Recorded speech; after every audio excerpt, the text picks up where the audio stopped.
తనపై లేనిపోని ఆరోపణలు చేయిస్తున్నారని కేటీఆర్ పై మంత్రి సీతక్క మండిపడ్డారు. సొంత చెల్లికే రక్షణ ఇవ్వలేని కేటీఆర్ కు ఆదివాసీ బిడ్డనైన తనపై ఎందుకు కక్ష కడుతున్నారని ఆమె ప్రశ్నించింది. ములుగు నియోజకవర్గంలో చేస్తున్న అభివృద్ధి కార్యక్రమాలు తట్టుకోలేక బీఆర్ఎస్ కుట్రలు చేస్తుందని ఫైర్ అయ్యారు. కేటీఆర్ ప్రోద్బలంతోనే ములుగు నియోజకవర్గంలో తప్పుడు ప్రచారం చేస్తున్నారని ఆరోపించారు. అట్టడుగుల వర్గాల బిడ్డల నాయకత్వాన్ని దొరలు సహించలేకపోతున్నారని విమర్శించారు. కేటీఆర్ నా మీద ఎందుకు ఇంత నీ కక్ష నేను అడుగుతున్నా. చెప్పు, సవాల్ ఇవ్వు. ఏం తప్పు చేసింది సీతక్క? నువ్వు బహిరంగంగా చర్చ పెట్టు, లేకుంటే అసెంబ్లీలో చర్చ పెట్టు. ఎందుకయ్యా బయట నుంచి మిడతల దండులు పంపిస్తావు?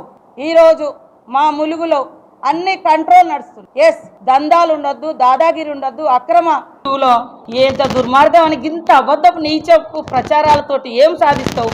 నాశనం అయిపోతావు నువ్వు. అంతే, ఇంకా నేనేం చెప్పలేను. నాకు కుల బలము, ధన బలము, నా వెనుక అన్నదమ్ముల బలం ఏం లేదు.